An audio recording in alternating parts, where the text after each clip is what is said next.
Biden heads to Florida to see Idalia's destruction. But he won't be. Washington, AP, President Joe Biden is heading to Florida on Saturday for a first-hand look at Hurricane Idalia's destruction, but he won't be seeing the state's Republican governor and 2024 presidential hopeful, Ron DeSantis, who suggested such a meeting could hinder disaster response efforts. "We don't have any plans for the governor to meet with the president," DeSantis spokesman Jeremy Redfern said in a statement. "In these rural communities, and so soon after impact, the security preparations alone that would go into setting up such a meeting would shut down ongoing recovery efforts." Idalia made landfall Wednesday morning along Florida's sparsely populated Big Bend region as a Category 3 storm, causing widespread flooding and damage before moving north to drench Georgia and the Carolinas. But Biden's visit to see its effects threatened to be engulfed by political clashes since DeSantis' statement came hours after the president himself earlier Friday that he would be meeting with the governor, in response to DeSantis eventually preemptively calling off a meeting. White House spokeswoman Emily Simons said, "President Biden and the First Lady look forward to meeting members of the community impacted by Hurricane Idalia and surveying impacts of the storm." Their visit to Florida has been planned in close coordination with federal emergency management personnel, as well as state and local leaders to ensure there is no impact on response operations, Simons said in a statement. The political disconnect between both sides is a break from the recent past, since Biden and DeSantis met when the president toured Florida after Hurricane Ian hit the state last year, and following the Surfside condo collapse in Miami Beach in summer 2021. But DeSantis is now running to unseat Biden, and he only left the Republican presidential primary trail with Idalia barreling toward his state. Time equals 400 ms. greater than file. President Joe Biden speaks during a visit to FEMA headquarters, Thursday, August 31, 2023, in Washington.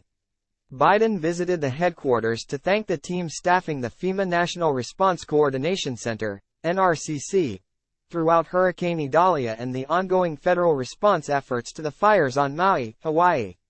AP photo, Evan Vucci.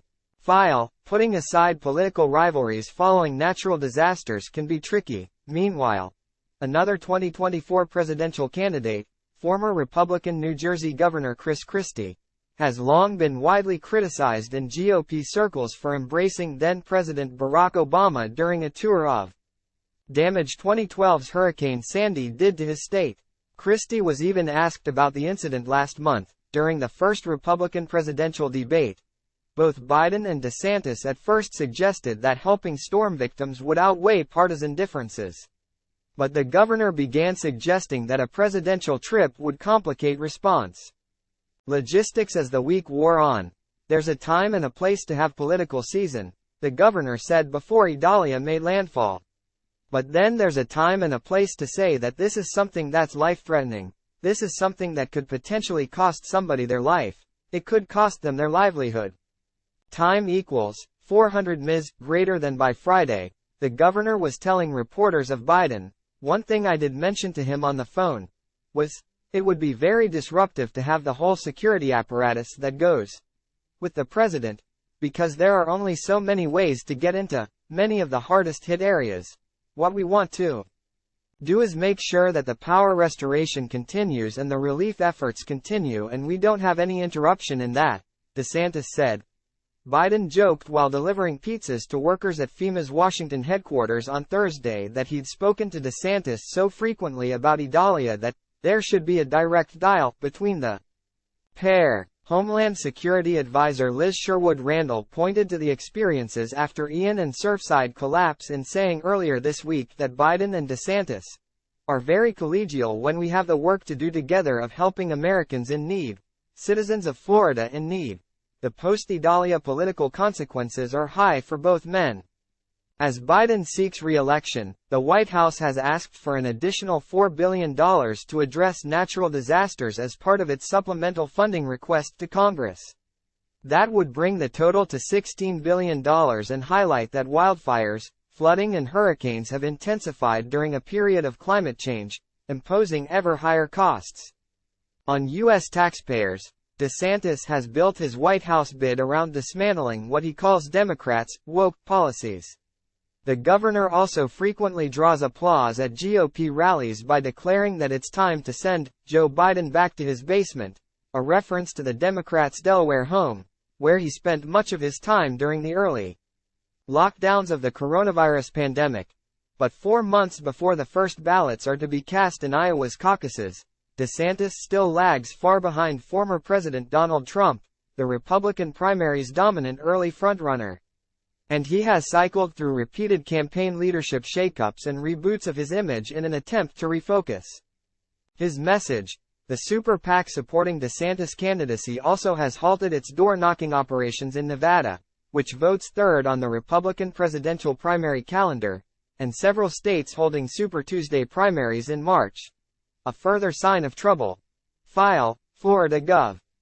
Ron DeSantis talks on the phone with President Joe Biden, as he and wife Casey left stop at the storm-damaged restaurant Shrimp Boat during a visit to Horseshoe Beach, Florida. One day after the passage of Hurricane Idalia. Thursday, August 31, 2023. AP photo, Rebecca Blackwell, file. Florida Governor Ron DeSantis, center, shakes hands with members of the storm-damaged First Baptist Church, as he visits Horseshoe Beach, Florida. One day after the passage of Hurricane Idalia. Thursday, August 31, 2023. AP photo, Rebecca Blackwell, file.